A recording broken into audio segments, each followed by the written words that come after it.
A graça e a paz do Senhor, amados irmãos.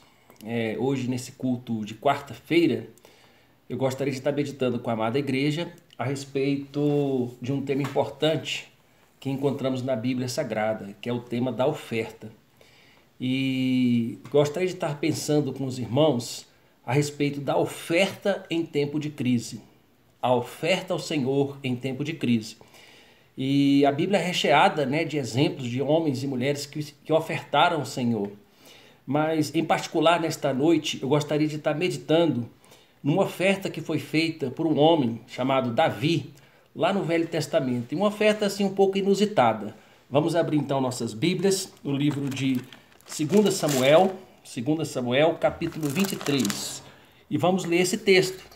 O texto onde o rei Davi oferta ao Senhor uma água que foi tirada da fonte, da cidade de Belém. Então abra sua Bíblia comigo, queridos, no livro de 2 Samuel, capítulo 23. Vamos ler do versículo 13 até o versículo de número 17. Diz assim a palavra do Senhor.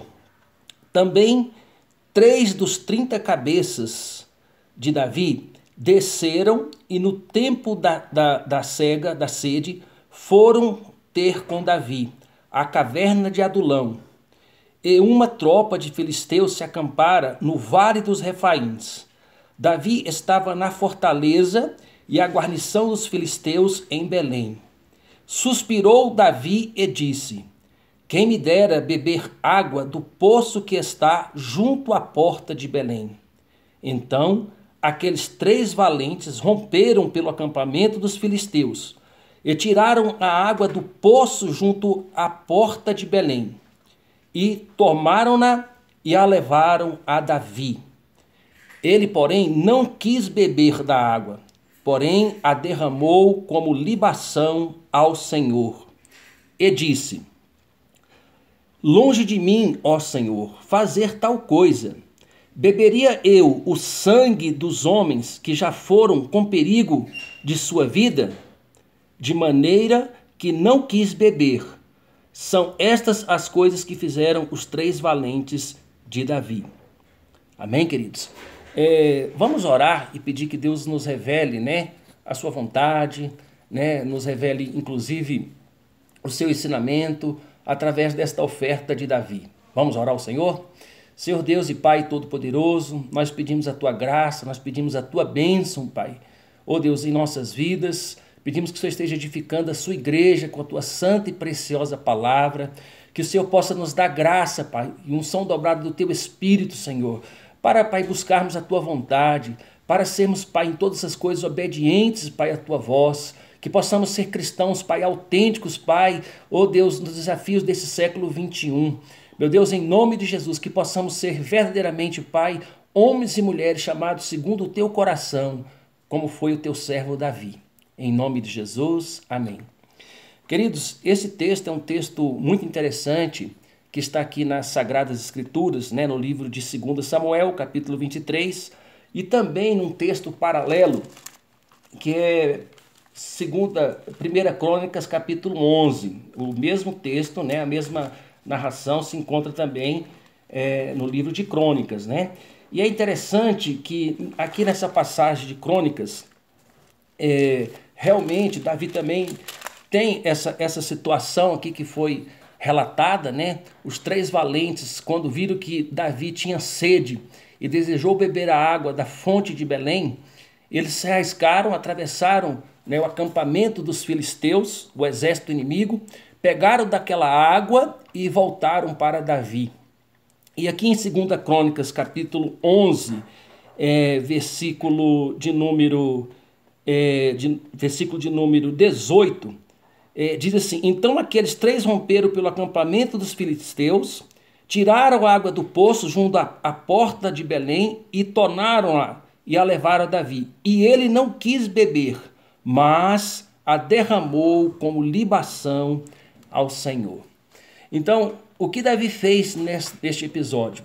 Davi observou que os seus 3 valentes arriscaram a sua vida para atravessar o acampamento do exército inimigo e simplesmente como devoção a Davi, levaram essa água colhida com tanta preciosidade para o seu rei. E Davi, então, recebendo aquela água, ele não a quis beber, porque considerou ela muito preciosa, porque seus 3 valentes tinham arriscado as suas próprias vidas para satisfazer um desejo do rei. Mas então Davi percebeu que ao tomar aquela água, ele estaria assim realmente tomando algo muito precioso. E ao mesmo tempo, então, ele quis ofertar, né, essa água ao Senhor e derramou-a no chão. É interessante essa atitude de Davi, porque essa atitude de Davi revela o caráter de Davi. Davi, sendo rei, ele não queria ser bajulado. Davi, sendo rei, ele queria realmente agradar ao seu Senhor, ou seja, o Deus de Israel, Yahvé, Jeová Jiré. Então, queridos, nessa atitude de Davi, nós percebemos como Davi aqui assim cultuou a Deus. Num tempo de crise, ele estava ali numa caverna, a caverna de Adulão, ele não tinha as águas tão limpas, né, ali nas suas fontes. Ele desejou beber uma água que ele estava acostumado a beber. Mas, refugiado ali naquela caverna, ele expressou o desejo de beber aquela água limpa e os seus valentes se arriscaram para trazê-la a Davi. E o que aconteceu? Davi, então, ofertou aquela água ao Senhor. Queridos, aqui não foi uma oferta em dinheiro, não foi uma oferta de riquezas, mas Davi ofertou algo muito precioso ao Senhor. Davi ofertou aquela água. Numa situação semelhante, a história nos diz que o grande general Alexandre, também quando recebeu água limpa, né, para beber, falou, olha, devolva essa água para o mesmo lugar, porque ela não é suficiente para todo o meu exército. O próprio Alexandre viu a preciosidade, né, de beber água limpa quando estava nos campos de batalha, né, o grande Alexandre. E ele não quis beber porque a água não era suficiente para todo o seu exército. Davi, então, entendendo que aquela água era muito preciosa, fez como Alexandre, não a quis beber. Mas é interessante que não pediu para que aquela água voltasse para a mesma fonte, mas Davi ofertou aquela água ao seu Senhor. Amados, em tempos de crise, a gente é realmente desafiado. Inclusive, a romper os nossos limites. É interessante que Deus nos ensina realmente que nós devemos cultuar Ele com todo o nosso coração, com toda a nossa alma, com todo o nosso entendimento e com toda a nossa força. Nesse tempo de crise, nós somos desafiados a também ofertar ao Senhor, mas a ofertar algo realmente precioso de nossas vidas, não aquilo que está sobrando ou sobrepujando. É interessante como a nossa igreja é uma igreja realmente generosa. Mesmo não nos reunindo, né, presencialmente, os irmãos têm sido fiéis nas suas ofertas, têm sido fiéis também nos seus dízimos, e o pastor Edson já até mencionou, né, com alegria a fidelidade da nossa igreja, dos irmãos, das famílias da nossa igreja. E é interessante nós percebermos, irmãos, que em tempo de crise, Deus nos levanta, inclusive, para socorrer ao próximo. Deus nos levanta, inclusive, para fazermos diferença na vida daqueles que estão abatidos. E é interessante que a gente percebe muitas realmente referências na Bíblia de ofertas preciosas realmente para agradar ao Senhor. Nós podemos perceber, queridos, que na Bíblia existe o exemplo de Abraão. O exemplo de Abraão que quando foi pedido, ofertou, ia sacrificar o seu filho Isaque, o filho da promessa, na presença do Senhor. Lá no livro de Hebreus, capítulo 11, versículo 17, diz que Abraão fez isso porque confiava que Deus poderia ressuscitá-lo. Confiava que Deus realmente poderia trazer de volta o seu filho Isaque. Então, amados, Abraão ofertou porque creu no Senhor. É interessante também que no mesmo livro, Hebreus capítulo 11, onde nos é relatado lá, né, a galeria da fé, ali nos fala que, por exemplo, Abel ofertou ao Senhor uma oferta abençoada pelo Senhor. E realmente, mesmo depois de morto, a oferta de Abel realmente falava, ainda continua testemunhando. Porque a Bíblia lá no livro de Gênesis capítulo 4, quando relata a oferta de Abel e também a oferta de Caim, disse que agradou-se o Senhor de Abel e da sua oferta, enquanto que de Caim não se agradou o Senhor. Irmãos, isso nos revela algo precioso. nos revela algo tremendo, porque antes de Deus olhar realmente a oferta, Deus olha o coração também do ofertante. É interessante que antes de entregar a sua oferta ao Senhor, Abel já havia se entregado a Deus. Por isso que Deus realmente se agrada de Abel e da sua oferta. Irmãos, não adianta nada nós nos ofertarmos ao Senhor grandes riquezas, grandes coisas, se o nosso coração não estiver no Senhor. Se a nossa vida também não pertencer ao Senhor. Primeiro, antes de dar a sua oferta ao Senhor, você tem que avaliar o seu coração e dizer, será que a minha vida também pertence a Deus? Davi tinha esse conhecimento. Davi sabia que a sua vida era realmente do Senhor. E nós precisamos fazer também a mesma coisa, nos ofertar primeiramente ao Senhor, as nossas próprias vidas, nosso próprio ser, a nossa inteireza. E tudo aquilo que temos somos do Senhor, são do Senhor, a nossa vida, né, a nossa casa, os nossos filhos, os nossos bens, tudo pertencem ao Senhor. Amados, nós podemos observar também, lá no Velho Testamento, a oferta de Ana. Ela queria ter um filho, né, do seu marido, e isso lhe traria alegria. E quando ela foi ao templo orar, ela estava ali chorando, parecia estava até embriagada, né, segundo o texto bíblico.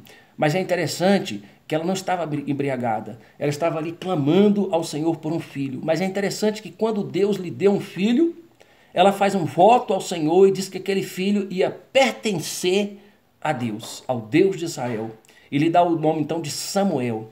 E depois que esse menino nasce, ela vai, consagra esse menino no templo e ela cria esse menino até os 12 anos.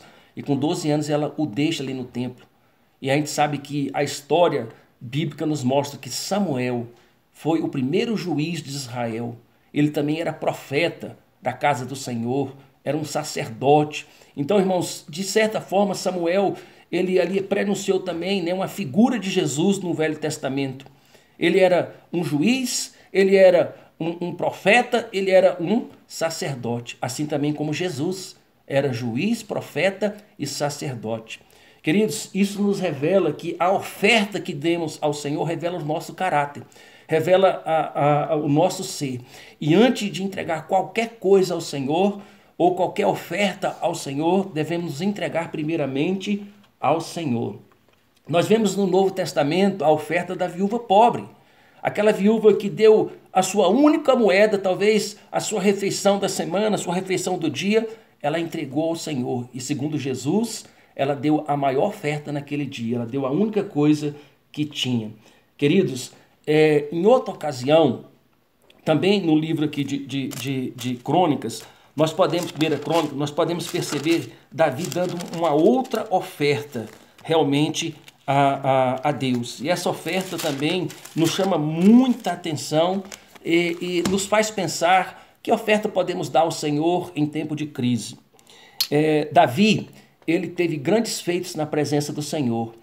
E numa ocasião, depois das suas vitórias, Satanás entrou no coração de Davi e ele mandou fazer o censo do povo de Israel. E Deus não se agradou disso.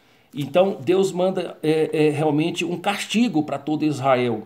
E essa história está relatada também no livro de 1 Crônicas, tá certo? 1 Crônicas, capítulo 21.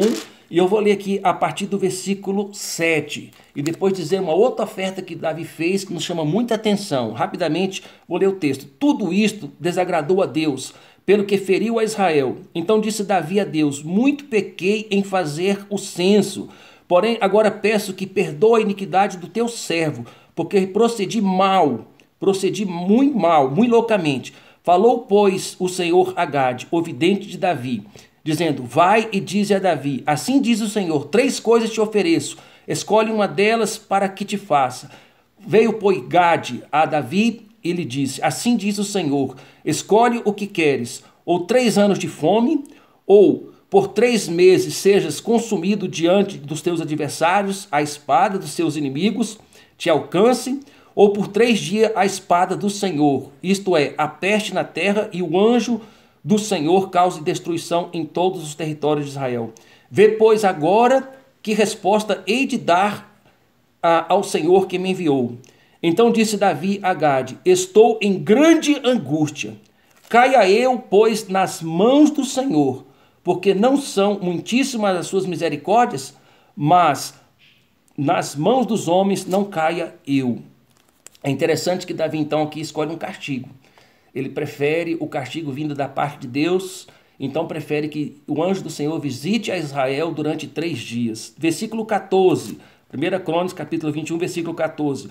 Então enviou o Senhor a peste a Israel, e caíram de Israel 70.000 homens. Enviou Deus um anjo a Jerusalém para destruir. Ao destruí-la, olhou o Senhor e se arrependeu do mal, e disse ao anjo destruidor: basta, retira-te agora a mão. O anjo do Senhor estava junto à eira de Ornã, o jebuseu. Levantando Davi os olhos, viu então o anjo do Senhor assentado àquela eira, com a espada desembainhada na mão, estendida contra Jerusalém. Então Davi e os anciões, cobertos de panos de saco, se prostraram com o rosto em terra. Disse Davi a Deus: não sou eu quem disse que contasse o povo? Eu é que pequei, eu é que fiz muito mal, porém estas ovelhas o que fizeram? Ah, Senhor meu Deus, seja pois a tua mão contra mim e contra a minha casa, a casa de meu pai, e não o castigue mais o seu povo. É interessante que Davi aqui chama a responsabilidade do seu ato. Davi é achado como um homem segundo o coração de Deus porque, queridos, embora errou muito, embora pecou contra o Senhor, mas ele era humilde e tinha o coração quebrantado e fácil, né, de se arrepender. E é interessante o final dessa história. Davi então vai àquela eira de Ornã e compra aquela eira para edificar o altar ao Senhor. É interessante que ele quase que recebe aquela terra de graça, mas ele fala: não poderei oferecer ao Senhor um sacrifício ou um holocausto que não me custe nada. Continuando a leitura. Então o anjo do Senhor disse a Gade que mandasse Davi subir para levantar um altar ao Senhor na eira de Ornã, o jebuseu. Subiu, pois, Davi segundo a palavra de Gade, que falara em nome do Senhor. Virando-se a Ornã, viu o anjo e esconderam-se seus 4 filhos que estavam com ele. Ora, Ornã estava debrulhando o trigo. Quando Davi vinha chegando a Ornã, este olhou e viu, e saindo a eira se inclinou diante de Davi, com o rosto em terra. Disse Davi a Ornã: dá-me este lugar da eira, a fim de edificar nele um altar ao Senhor, para que cesse a praga sobre o povo. Dai-me pelo seu devido valor. Então disse Ornã a Davi: tome ao rei, meu senhor, para si e faça dele o que bem lhe parecer. Eis que dou os bois para o holocausto, e os trigos para a lenha, e o trigo para a oferta de manjares, dou tudo. Tornou o rei Davi a Ornã. Ele disse: não, antes pelo inteiro valor a quero comprar, porque não tomarei o que é teu para o Senhor, nem oferecerei holocausto que não me custe nada. Davi deu a Ornã por aquele lugar a soma de 600 siclos de ouro.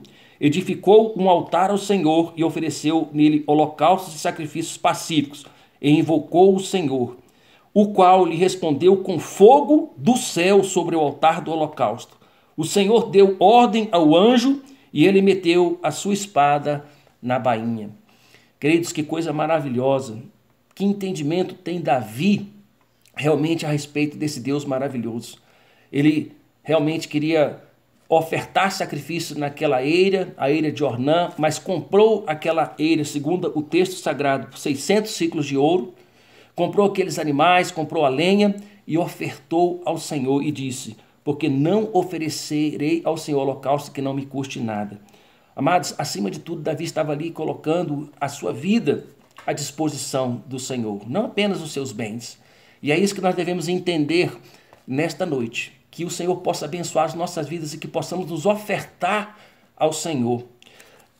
Vimos um exemplo maravilhoso também de oferta lá em 2 Coríntios capítulo 8, versículos de 1 a 7, a oferta das igrejas da Macedônia para as igrejas que estavam passando fome na região de Jerusalém e da Judéia. E é interessante que Paulo, ao relatar a oferta dos macedônios, diz que eles rogaram para fazer parte do ministério de Paulo e rogaram além das expectativas de Paulo, não apenas de colher aquelas ofertas, mas antes eles entregaram a si mesmo, ou seja, eles se doaram para a obra do Senhor. Irmãos, eu quero terminar essa breve meditação lembrando que o maior sacrifício foi feito por Jesus na cruz do Calvário. E a maior oferta dada foi realmente a oferta de Deus a toda a humanidade. Porque a Bíblia Sagrada nos diz que, lá em João 3,16, porque Deus amou o mundo de tal maneira que deu o seu Filho unigênito para todo aquele que nele crê não pereça, mas tenha a vida eterna. Amados, Deus vai usar a sua vida para ofertar na obra do Senhor. Mas, acima de tudo, Ele não está só interessado nos seus bens, ou nas suas riquezas, ou mesmo na sua oferta. Ele está interessado primeiramente na sua vida. Oferte-se ao Senhor, se entregue inteiramente ao Senhor, você e toda a sua casa, que possamos dizer como Josué, eu e a minha casa serviremos ao Senhor. E só para ilustrar essa pregação, queridos, eu quero lembrar que quando começamos a igreja lá, Igreja de Cristo em Taguatinga Norte, Deus usou pessoas para nos abençoar. Nós precisávamos ali assim começar uma igreja e tínhamos poucos recursos. E eu me lembro do que fez a irmã Jaci, uma diaconisa abençoada, profetiza na igreja. Ela falou, pastor, a igreja precisa pagar o aluguel, a igreja precisa pagar a luz, precisa tem gastos, pastor? Então eu quero ofertar o que eu sei de melhor. Eu sei fazer comida, então durante, pastor, 1 ano, eu quero ofertar aqui um lanche para nós servirmos aos irmãos logo após o culto. Irmão, isso abençoou tanto a igreja. Era precioso ver a irmã Jaci, de repente chegar ali no início do culto, às vezes até já no meio do andamento do louvor, trazendo aquele tanto de panela. E aquilo abençoou tantas vidas, irmãos. Ela fez isso de maneira preciosa ao Senhor. A igreja nessa época não podia pagar nem mesmo uma faxineira. E a irmã Jaci, durante a semana, ia lavar sozinha aquele templo de mais ou menos 360 metros quadrados. Ela tirava aquelas cadeiras e limpava aquilo com tanto esmero. Quero lembrar também a oferta da irmã Maria Moreira. A irmã Maria Moreira, uma senhorazinha que quando abriu a igreja ficou muito contente. Pastor, eu estou muito feliz da Igreja de Cristo ter sido aberta aqui perto da minha casa. Ela morava uns 200 metros da igreja. Ela era uma aposentada, recebia apenas o salário mínimo, tinha o aluguel da sua casa também, mas ela ofertava ali assim com gratidão ao Senhor. E ela falava, pastor, pelo menos está garantida aqui a água e a luz realmente da igreja, com o meu dízimo e com a minha oferta. Irmãos, que coisa preciosa. O exemplo da irmã Jaci, o exemplo da irmã Maria Moreira e o exemplo de tantos outros irmãos. Me lembro como fizemos a campanha para comprarmos as 150 cadeiras da igreja. Nós não tínhamos nem, estávamos mobiliando a igreja e eu lembro que cada cadeira custava em torno de mais ou menos R$39. Eu e minha família, por exemplo, nós somos 4, mas eu falei, eu quero dar o dobro, eu quero dar 8 cadeiras para a igreja. E Deus foi levantando as pessoas, irmãos, para comprar essas cadeiras à vista. Foram trazidas lá de São Paulo. Deus usou um irmão e ele comprou essas cadeiras preciosas, uma cadeira firme, essas cadeiras que muitas vezes a gente compra que quebra os pés, se a pessoa senta já fica preocupado, mas as nossas cadeiras lá de Taguatinga Norte, igreja, são preciosas, cadeiras firmes. Era quase o dobro do preço das cadeiras que nós podíamos comprar aqui em Brasília, mas valeu a pena. Deus levantou, irmãos, pessoas preciosas para ofertar e comprar cadeiras para a igreja. E de uma só vez nós compramos à vista 150 cadeiras que até hoje estão lá servindo ao povo de Deus. Vamos orar que Deus possa abençoar a sua vida e saber que você pode ofertar na casa de Deus, não apenas com a sua com bens materiais, mas com a sua própria vida. A Bíblia nos diz, queridos, que nós devemos amar o Senhor acima de todas as coisas. E o seu Deus é a quem você dedica o seu tempo, o seu tesouro e os seus talentos. Você pode dedicar o seu tempo ao Senhor, ofertar o seu tempo a Deus, ao serviço à casa do Senhor, à obra do Senhor. Você pode dedicar também o seu talento, aquilo que você sabe fazer de melhor, o seu ofício. E você pode dedicar também o seu tesouro, a sua riqueza. Vamos orar ao Senhor. Senhor Deus e Pai Todo-Poderoso, que nesta noite, Pai, só possa abençoar a Tua igreja com esta palavra. Que nós possamos saber ofertar ao Senhor em tempo de crise. Oh Deus, e que possamos nos ofertar primeiramente ao Senhor. Deus abençoe o Teu povo, nos dê a Tua graça, em nome de Jesus. Amém. Que Deus possa abençoar a sua vida, queridos. Estou com saudade. Em breve estaremos juntos para a honra e glória do Senhor Jesus. Amém? Um abraço.